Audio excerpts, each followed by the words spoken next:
The just heading as we start to close down. I You've been in Asian motorsport for 10 years, 10 odd years now, Yeah. and I mean, we the last 2 years have been very bad for Asian motorsport. Basically, the industry was shut down during COVID, but this year things are picking up, and we've gone back to racing.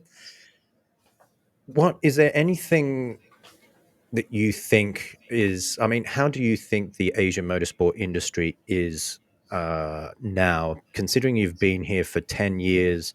Have you seen any productive growth?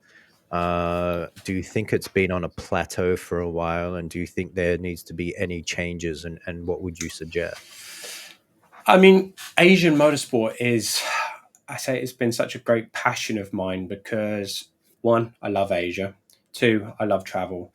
And, in the days when you'd be Sepang one day, you go over, you'd have Macau, you'd have this, you'd have all these different things, it was such a lifestyle, which was, Europe's cool, but just loved Asia. When I first came over in 2012, my first track was Zhuhai, and then my first race event was Shanghai.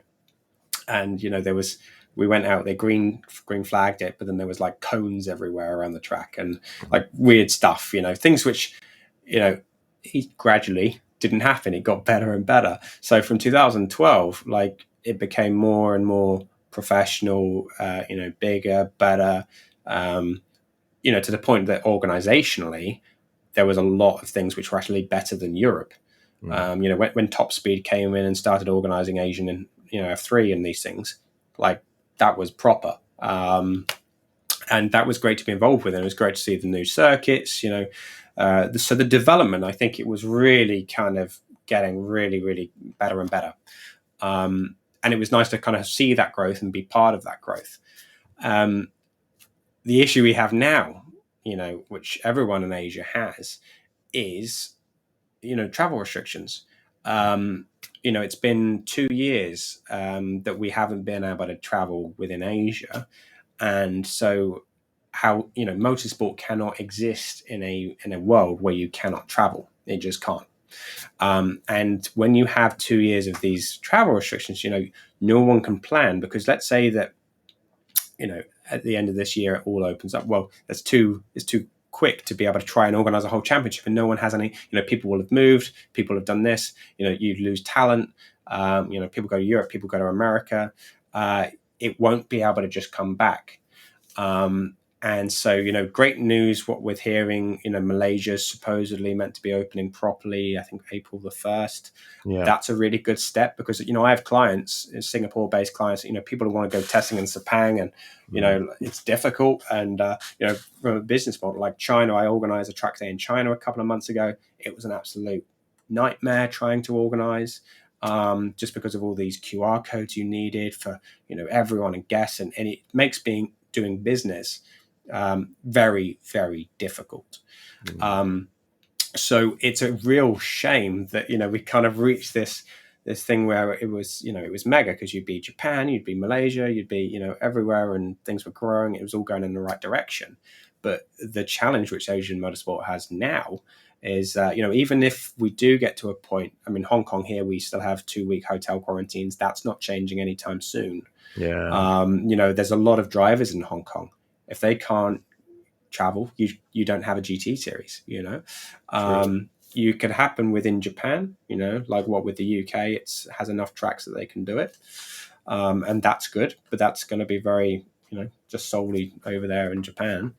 And so but even let's say that we do move Asia to a point where you can travel again.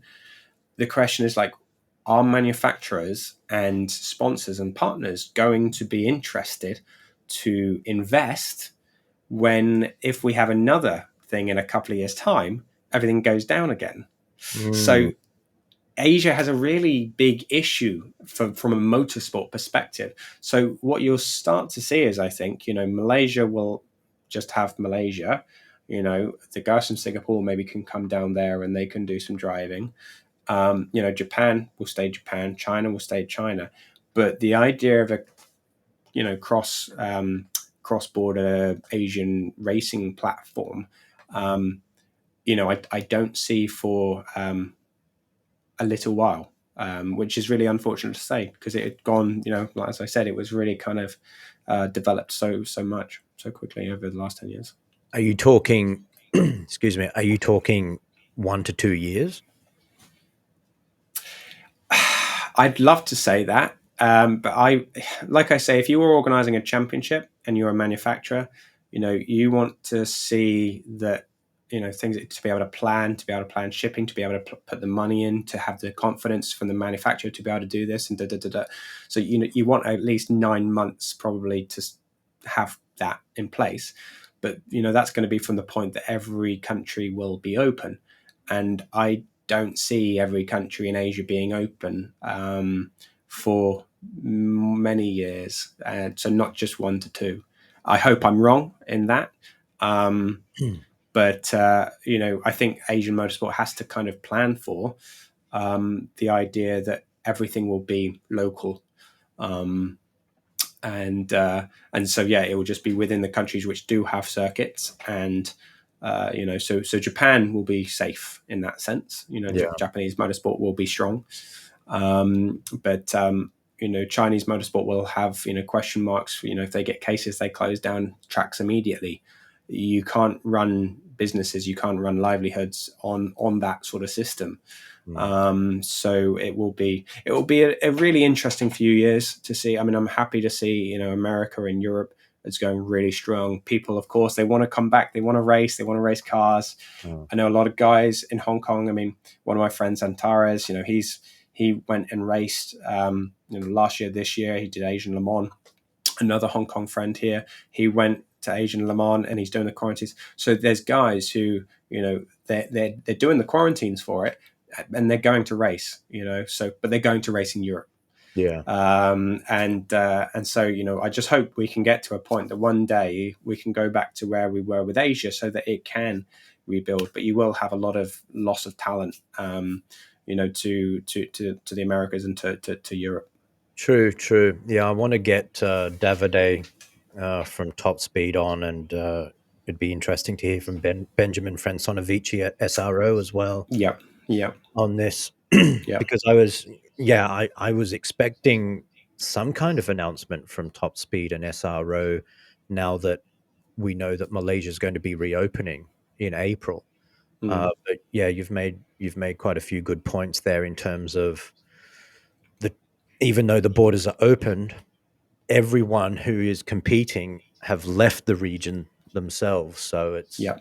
leaving Europe and America and coming in and Yeah. financing the whole thing. Yeah. Yes. Yeah. It'd be really interesting to hear from them because I mean they do a super job with their respective championships, and of course Davide, he had to divert and race with in the Middle East, which I've been part of the last few years, and that's great to see that happening.